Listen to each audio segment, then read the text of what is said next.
내용을 믿는 자의 정체성이라고 제목봤습니다.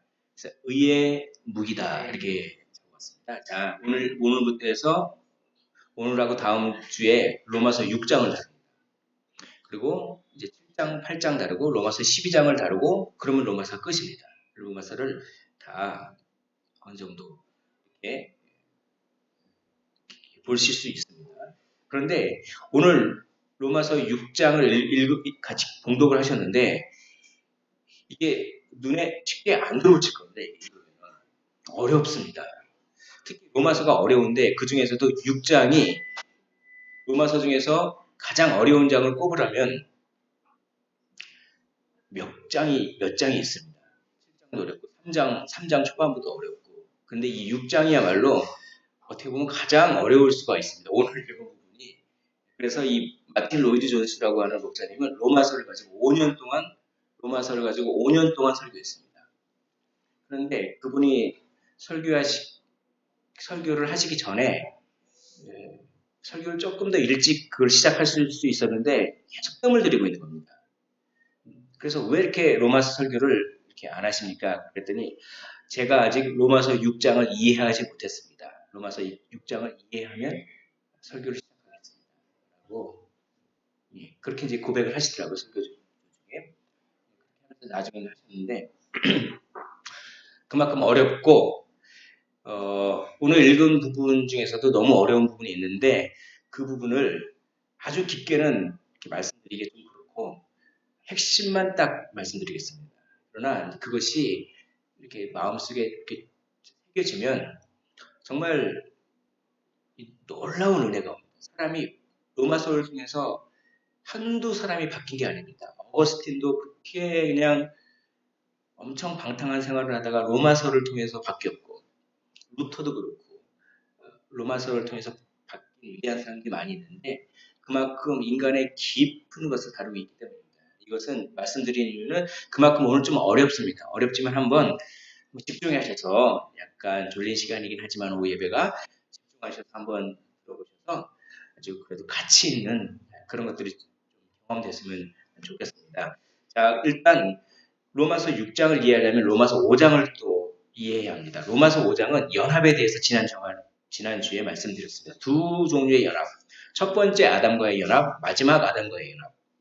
그래서 아담과의 연합, 그리스도의 연합. 그래서 아담과의 연합은 날 때부터 생내적이라고 말씀드렸죠. 날 때부터 생물학적으로 연합됩니다. 그래서 원죄가 이렇게 들어오는 것이죠. 그러나 믿음으로 연합되는 그리스도와 연합은 믿음으로 연합돼서 그리스도의 어떤 승리하심이 전달되는 그런 연합입니다. 그래서 죽음이 확실하다면 구원은 더욱 확실하다. 이런 논리를 이끌어내는 그런 것입니다. 그래서 로마서 5장 20절에 보면 율법이 들어온 것은 범죄를 더하게 하려 함이라. 그러나 죄가 더한 곳에 은혜가 더욱 넘쳤나니라고 하면서 그리스도와의 연합이 아담과의 연합보다 훨씬 우월하다. 이걸 얘기하고 싶었습니다. 근데 이걸 오해하는 사람이 있습니다. 어떤 사람이냐면 자, 율법이 들어온 것은 범죄를 더하게 하려 함이라. 즉 범죄를 더하는 곳에 죄가 더한 곳에 은혜가 더욱 넘쳤다. 이걸 어떻게 이해하냐면 그러면 은혜를 더 많이 받기 위해서 죄를 더 많이 지으면 되겠지? 이렇게 오해하는 사람이 있었습니다. 그래서 바울의 너의 복음은 가짜다. 왜냐하면 너의 복음은 죄를 조장하는 복음이다. 이렇게 공격을 당했습니다. 회당에서 그렇게. 또 우리가 은혜를 더 많이 받기 위해서 더 죄를 짓는다는 것이 뭐가 문제냐? 그래서 쾌락주의자들은 자기가 쾌락에 빠지고 죄를 짓는 것을 정당화했습니다. 이렇게 하면 더 은혜를 많이 불러일으키는 거니까 내가 막 살면 막 살수록 더 은혜를 많이 받는 거니까 내가 막 살면 막 살수록 더 하나님께 영광을 돌리는 삶이지 이상한 논리가 여기 있습니다. 근데 이런 논리가 현대에는 없는 줄 아십니까? 있습니다. 이런 게 박옥수 실명을 거론해서는 그렇겠지만 그런 거 아닙니까? 기쁜 소식 선교예요.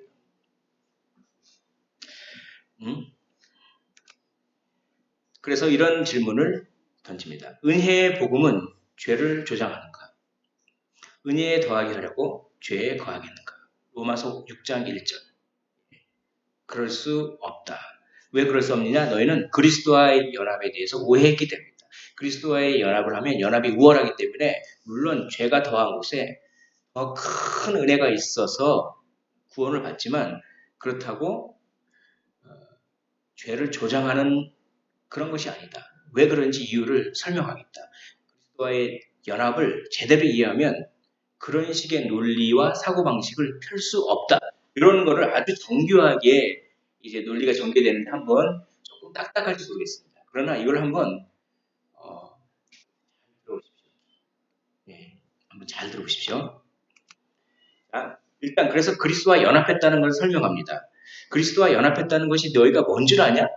그리스도와 연합했다는 것은 그리스도가 죽으셨지 않느냐. 그러니까 죽음과 연합하는 것이다. 또 그리스도와 연합했다는 것은 너희가 뭔지 아느냐? 그리스도의 부활과 연합되는 것이다. 요거를 알아야 너희들의 오해를 풀 수 있다. 그것이 6장 2절부터 5절까지 정교하게 논리가 구조됩니다. 한번 보십시오. 자, 6장 2절을 제가 읽어보겠습니다. 그럴 수 없느니라. 그러니까 은혜를 더하게 하려고 죄를 더 많이 지었는 것이 정당하냐? 그럴 수 없느니라. 그건 불가능하다. 왜냐하면 죄에 대하여 죽은 우리가 어찌 그 가운데 더 살리요? 우리는 죄에 대해서 죽었기 때문에 그것이 불가능하다. 이게 무슨 말입니까? 우리가 그리스도와 연합했으면 그리스도와 무엇과 연합한 겁니까? 죽음과 연합한 것입니다. 그리스도의 죽음과 연합했다는 것은 죄에 대해서 죽었다는 얘기입니다. 그러면 죄에 대해서 죽었다는 얘기는 무엇입니까? 죽은 사람이 있는데 죽은 사람에게 막 유혹을 해요. 그럼 넘어갑니까? 죽은 사람에게 막 이렇게 막 간지럼 피우면 막 그렇게 반응하고 뭐 때리면 화내고 그랬으니까 죽은 사람에게는 그런 것이 효과를 발휘하지 않습니다. 단절되는 거죠. 그래서 여기서 이제 어렵기 시작합니다. 죄에 대해서 죽었다는 것은 마치 죄가 보기에 우리는 상관없는 사람과 같은 신분이다. 이게 중요합니다. 신분이다. 신분은 그렇습니다. 신분. 우리는 우리의 신분, 우리의 그 정체성, 신분은 죄의 지배를 받지 않습니다. 죄에 대해 전적인, 다시 말씀드립니다. 죄에 대해 전적인 지배를 받지 않습니다.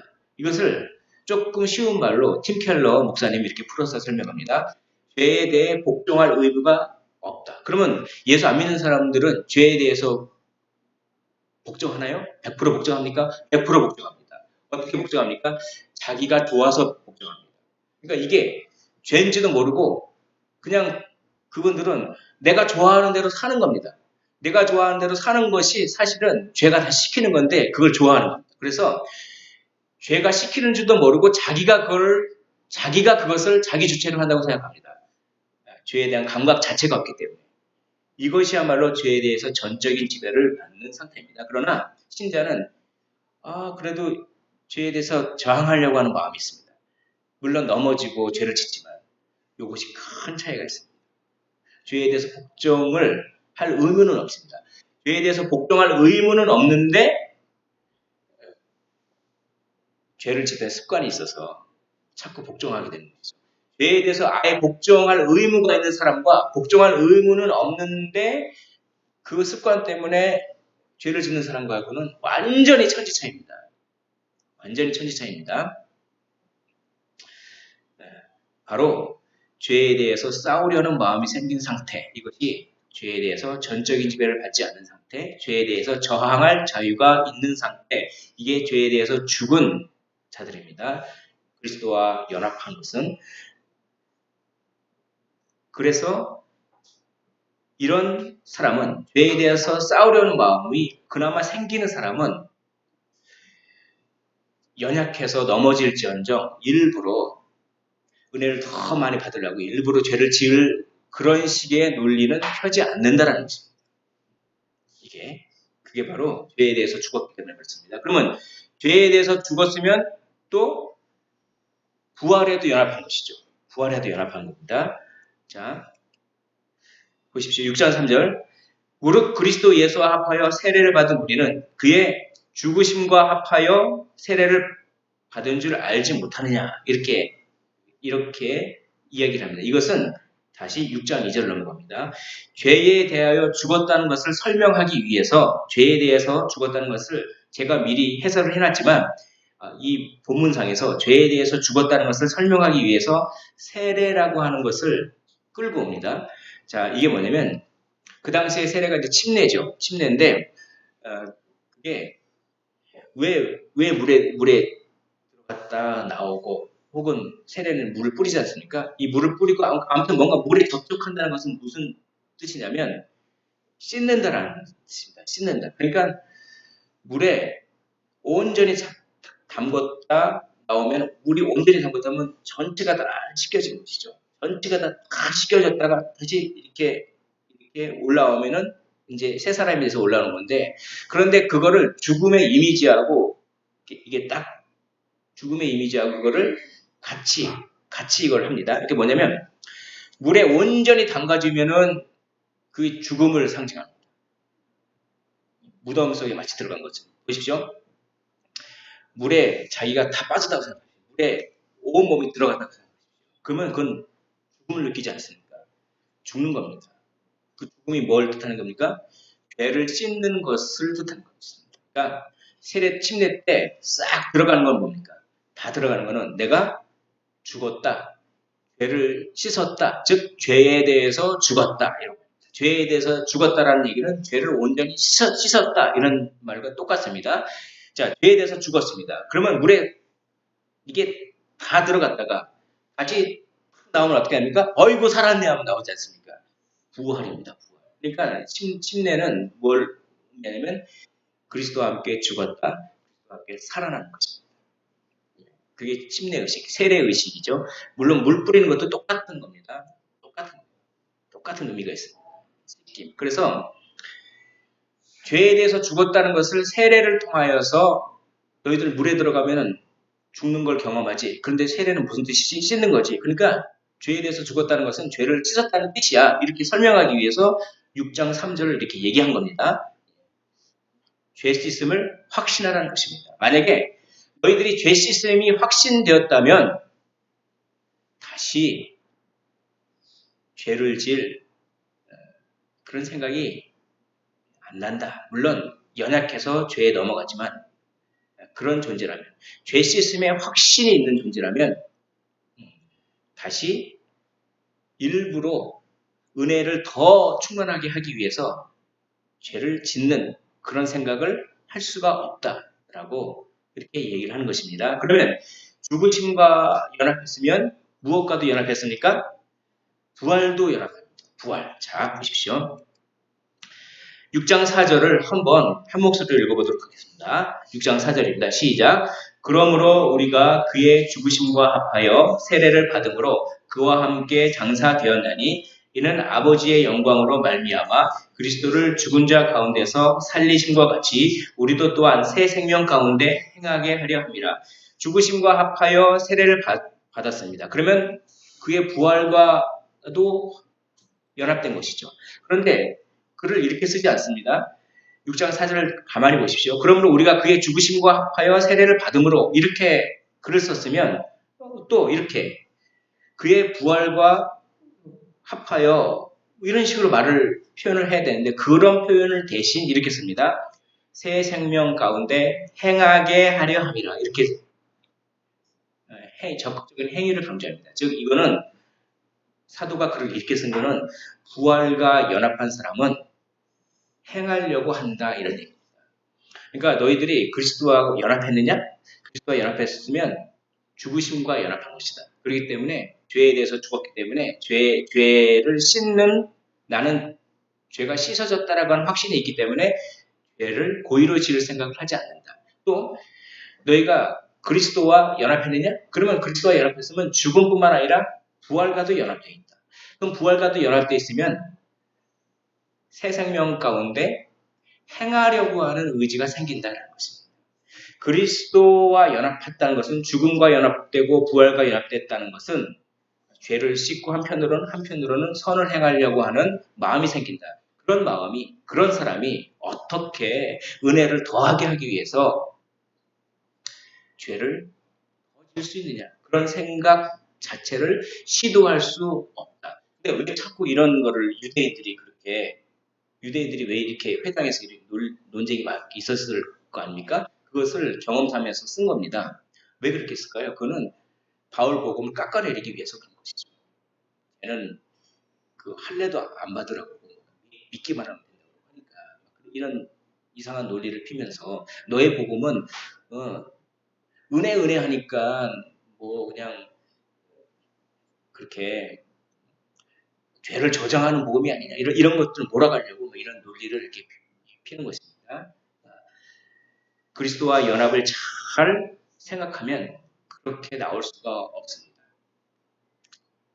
자, 그래서 6장 5절에 만일 우리가 그의 죽으심과 같은 모양으로 연합한 자가 되었으면 또한 그의 부활과 같은 모양으로 연합한 자도 되리라. 이거 참 어렵게 말을 썼어요. 그냥 만일 우리가 그의 죽으심과 같이 죽으심으로 만일 우리가 그의 죽으심으로 연합한 자가 되었으면 또한 그의 부활에 연합한 자도 되리라. 이런 식으로 쓰면 되는데 이걸 그의 죽으심과 같은 모양으로 연합한 자가 되었으면 그의 부활과 같은 모양으로 연합한 자가 되리라. 이렇게 말을 꽈서 쓰니까 여기는 아주 미묘한 차가 있습니다. 왜냐하면 우리가 연합했는데 우리가 직접 십자가에서 직접 죽지는 않았죠. 그러니까 죽음과 같은 모양으로 연합된 것입니다.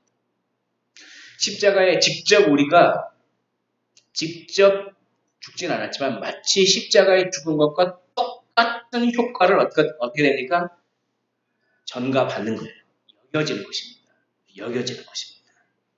그렇게 여겨지는 것이에요. 이게 은혜입니다.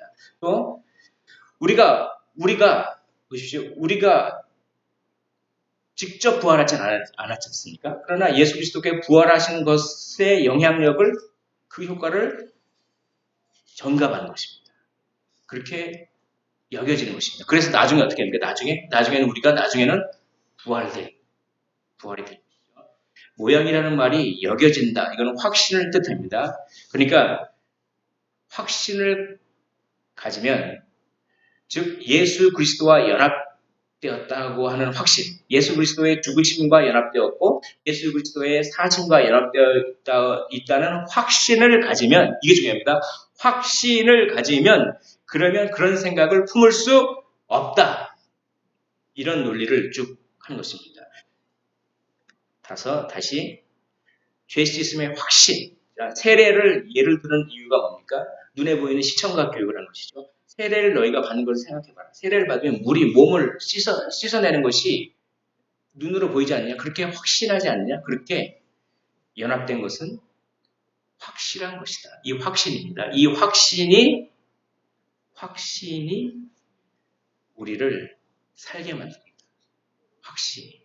연합의 확신. 다시 한번 말씀드리겠습니다. 우리는 예수 그리스도의 죽으심과 연합했습니다.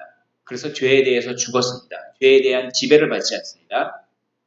또 우리는 예수 그리스도의 사심과 연합되었습니다. 그러므로 우리는 새 생명 가운데 선을 행할 수 있는 능력이 생겼습니다.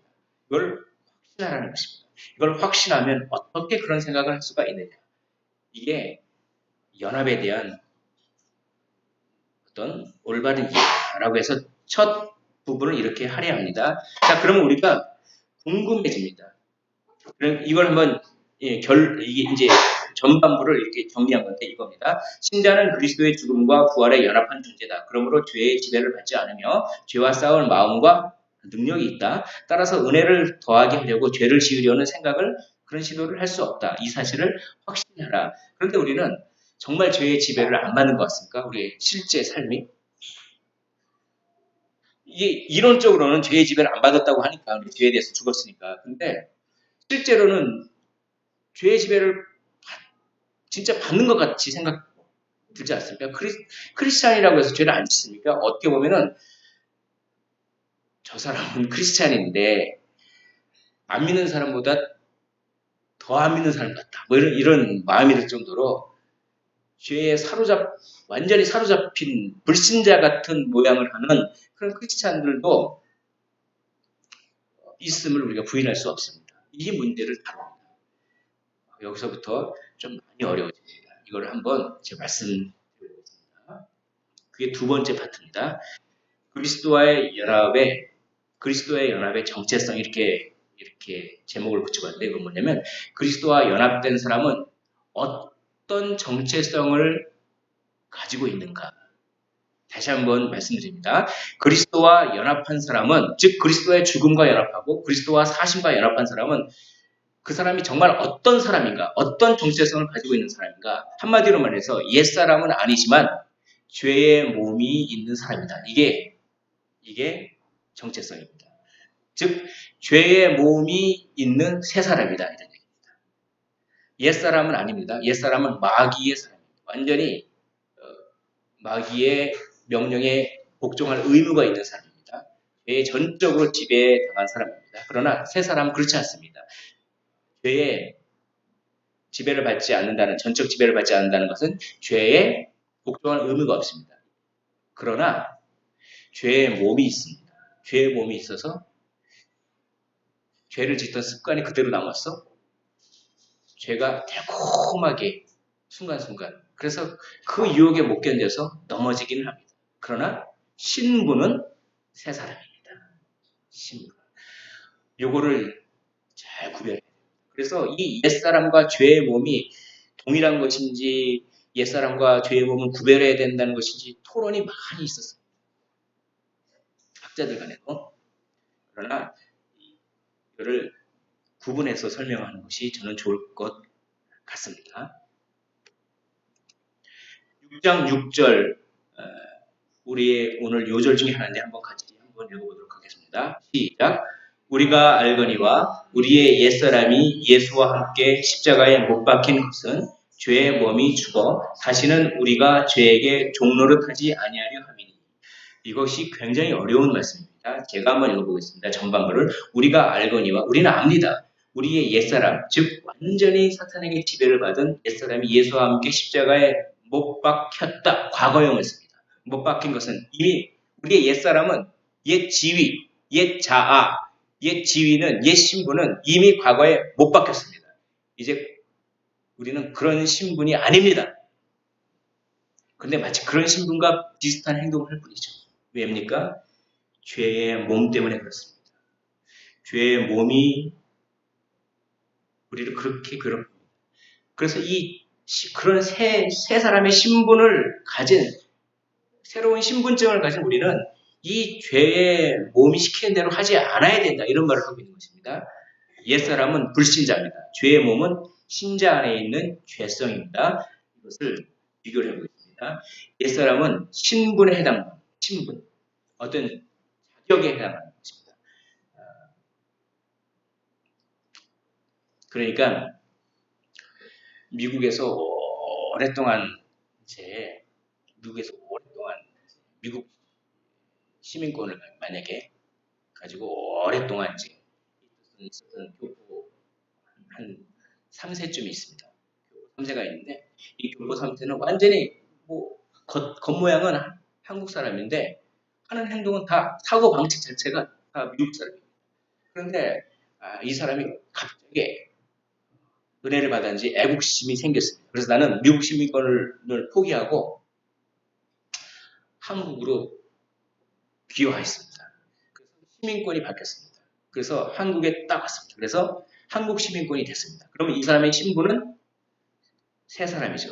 새 사람입니다. 그런데 하는 짓은 한국 사람의 정서하고는 하나도 안 맞아요.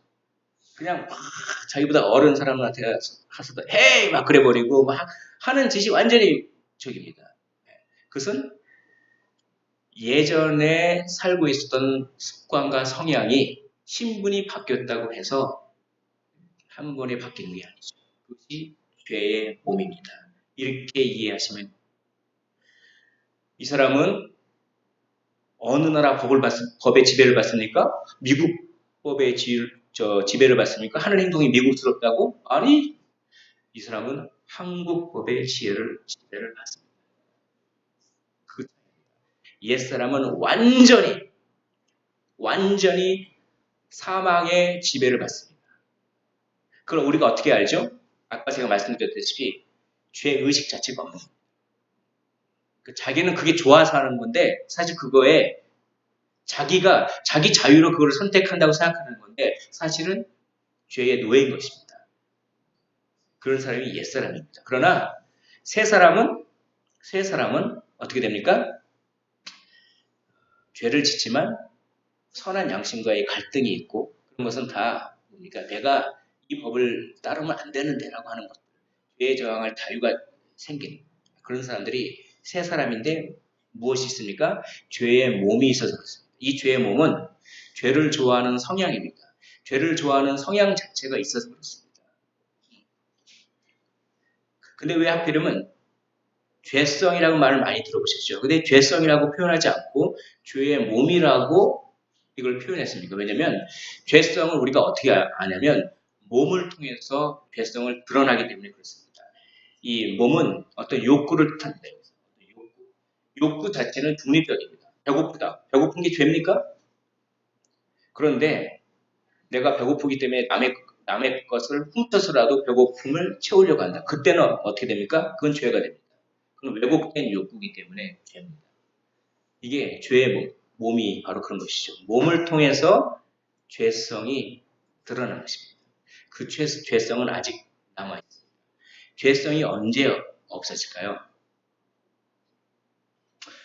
우리 육신이 죽을 때 같이 없어집니다.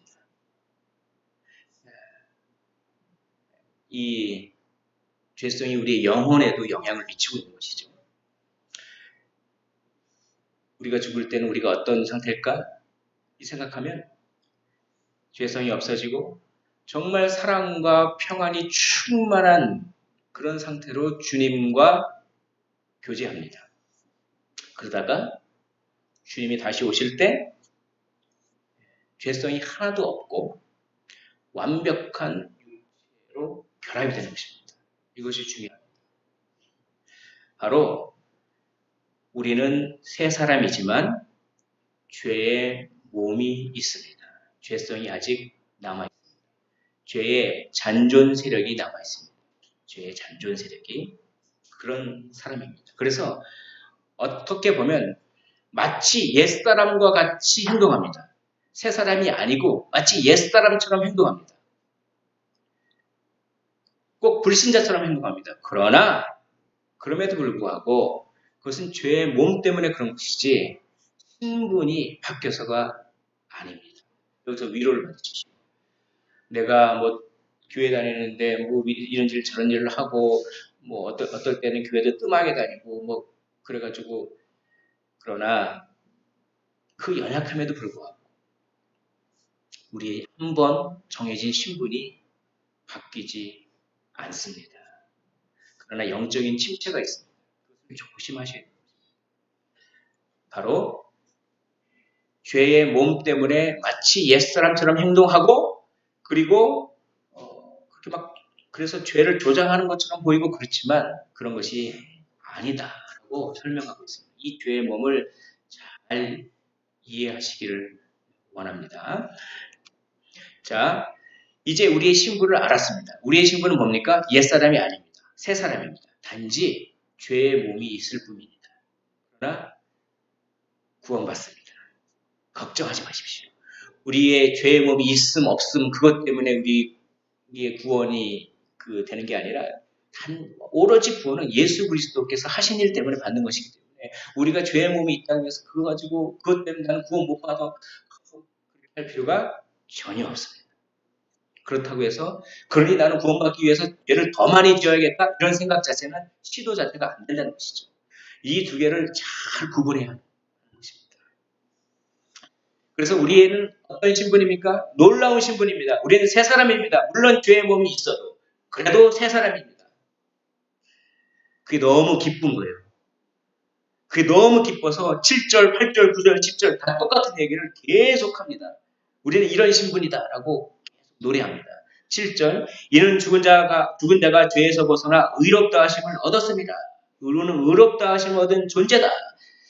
8절 만일 우리가 그리스도와 함께 죽었으면 또한 그와 함께 살 줄을 믿노니 9절 이는 그리스도께서 죽은 자 가운데서 살아나셨음에 다시 죽지 아니하고 사망이 다시 그를 주장하지 못할 줄 알미로다. 10절 그가 죽으심은 죄에 대하여 단번에 죽으시며 그가 살아계심은 하나님께 대하여 살아계심이니. 우리는 그런 신분입니다. 죄에 대해서는 죽었습니다. 그러나 죄에 대해서 죽었다고 해서 죄를 안 짓는 건 아닙니다. 죄에 대해서 죽었지만 그래서 새 신분을 얻었지만 죄의 몸이 있기 때문에. 그러나 우리는 하나님께 대해서 살았기 때문에 나중에는 이 죄의 몸이 다 없어질 것이요 영광스러운 하나님을 닮아가게 될 줄 믿습니다. 이것이 6장의 아주 큰, 정말 6장이 우리에게 주는 너무나도 위대한 자유입니다. 자유. 자, 그래서 6장 11절이 요약을 딱 합니다. 우리는 이제 어떻게 해야 되는지 요약을 딱 합니다. 6장 11절을 다 같이 한번 한 목소리로 읽어보도록 하겠습니다. 시작. 이와 같이 너희도 너희 자신을 죄에 대하여 죽은 자요 그리스도 예수 안에서 하나님께 대하여는 살아있는 자로 여길지어다. 여길지어다. 여길지어다. 실제로는 죄를 짓지만 여길지어다. 이것이 중요합니다. 우리가 실제로 완벽하게 죄를 안 짓습니까? 그러나 죄를 짓습니다. 그러나 죄의 몸 때문에 그렇습니다. 그러나 여길지어다. 하나님의 자녀로 여길지어다. 하나님에 대해서 살아있는 자로 여길지어다. 죄에 대해서 죽은 자로 여길지어다. 이렇게 자꾸 여기고 하면 의지가 생깁니다. 정체성을 기억하면 의지가 생깁니다. 정체성을 기억하면 의지가 생겨요. 어떤 아기 엄마가 있는데 그 아기 엄마가 이런 제 비유를 마틴 루이스 어떤 아기 엄마가 있는데 이제 신생아예요. 신생아인데 이제 신생아를 잘 키우다 어느 순간 갑자기 치매를 걸렸습니다. 갑자기 치매를 걸려서 저 아이가 내 아이인 줄 모릅니다. 자기의 정체성을 잃어버립니다. 그럼 그 아이의 운명은 어떻게 될까요? 아이가 막 웁니다. 그럼 내 아이라는 정체성이 있으면, 그렇지, 내 아이야, 왜 그러냐, 젖을 달라고. 그러나, 내 아이인 줄 모릅니다. 아이가 계속 웁니다. 가만히 있습니다. 정체성을 잃어버렸습니다. 정체성을 기억하면 의지가 생깁니다. 여자는 약하지만, 엄마는 강하죠. 왜냐면, 엄마라고 하는 정체성이 의지를 불러일으키기 때문입니다. 마틴 로이드 존스는 이런 비유를 한번 더 듭니다. 이 비유가 참 은혜롭습니다. 제가 한번 읽어보겠습니다. 천천히 읽어보겠습니다. 남북전쟁의 결과로 노예제는 폐지가 되었습니다. 그래서 모든 노예들에게 자유가 주어졌습니다. 그런데 이 젊은 사람들은 그걸 쉽게 빨아들이는데 노인들은 그거를 모르는 겁니다. 오랜 세월 노예로 지내온 많은 노인들은 실제로 있었던 일인 것 같습니다. 자신들의 새로운 신분을 이해하기가 매우 힘들었습니다. 그래서 그들은 남은 생애 동안 당신은 자유의 몸이 되었습니다. 당신은 이제 노예가 아닙니다. 그런 이야기를 수백 번 이상 들었어도 그걸 이해할 수가 없었습니다. 그래서 옛날 주인이 다가오면 무섭습니다. 벌벌벌 떨거나 겁내거나 눈치 봅니다. 그러면서 혹시 자신이 다시 팔리는 것은 아닌지 미심쩍어 했다는 것입니다. 당신도 법적으로는 더 이상 노예가 아닌데 경험적으로는 여전히 노예라고 느낄 수가 있다는 것입니다. 여러분이 어떻게 느끼고 무엇을 경험하든 하나님은 말씀을 통해서 우리가 그리스도 안에 있으면 더 이상 죄의 지배와 통치 아래 있지 않다고 말씀하십니다. 그 말씀을 그냥 감정과 상관없이 받아들이는 것, 붙잡는 것, 이것이 믿음입니다. 그것을 여길지어다라고 표현하는 것입니다. 여길지어다라고 하는 것은 내가 실존적으로는 그런 느낌과 감정이 안 올지라도 하나님의 진리의 말씀이 그러니까 그걸 붙잡는 것입니다. 내가 하나님과 함께 살고 예수 그리스도와 함께 죽음과 연합됐다. 그렇게 써 있으니까 그걸 붙잡는 것입니다. 그게 여길지어다라고 하는 것입니다. 보십시오. 내가 죄에 빠진다면 그것은 단지 내가 누구인지 모르기 때문에 그렇습니다. 그것을 깨달으십시오. 그것을 생각하십시오. 우리는 새 사람입니다. 단지 죄의 몸이 있습니다. 그러나 우리는 새 사람입니다. 이걸 생각하십시오. 이 정체성을 생각하십시오. 그러면 선한 일을 행할 능력과 의지가 생긴다는 것입니다. 정체성에 합당한 삶은 의의 무기로 살아라라고 한 것입니다. 이제 우리가 이 정체성을 깨달았으면 불의의 무기가 아니라 의의 무기로 살라고 합니다. 그러므로 정체성을 깨달았으므로 이런 얘기입니다. 이제 정체성을 깨달았으므로 너희는 죄가 너희 죽을 몸을 지배하지 못하게 하여 몸의 사욕에 순종하지 말고 정체성에 합당한 삶을 살고 6장 13절 한번 같이 읽어보도록 하겠습니다. 시작. 또한 너희 지체를 불의의 무기로 죄에게 내주지 말고 오직 너희 자신을 죽은 자 가운데서 다시 살아난 자 같이 하나님께 드리며 너희 지체를 의의 무기로 하나님께 드리라. 그러므로 우리의 정체성을 깨달았으므로 너희 지체를 죄에게 내주지 말고 너희 지체를 의의 무기로 하나님께 드리라. 그러므로 내주지 말고 드리십시오. 지체는 우리의 육체뿐만 아니라 우리의 은사요, 재능이요, 시간이요, 기회요, 우리의 기질이요, 우리의 습관이요, 이 모든 것들을 통해서 우리를 의의 무기로 드리십시오. 왜냐하면 우리는 그런 정체성이 있기 때문에 그렇습니다. 라고 이야기하는 것입니다. 노르망디 상륙 작전이 있었습니다. 1944년 6월 6일 날입니다. 그때를 D-Day라고 합니다. 결정했다. 이제 우리가 거의 승리를 거의 확신한 날입니다. 그러나 노르망디 상륙 작전이 있고 나서 실제로 히틀러 그 베를린이 정복하기까지는 무려 1년여의 시간이 지났습니다. 많은 저항이 있었습니다. 그래서 D-Day, V-Day, 그러니까 D-Day 결정하는 날, 노르망디 상륙 작전, V-Day 승리를 확신하는 날. 우리는 이미 구원을 받았습니다. 그러나 아직 완전한 구원을 받지 못했습니다. 이미와 아직 사이에 긴장이 있습니다. 이 노르만디 상륙 작전이 있은 후에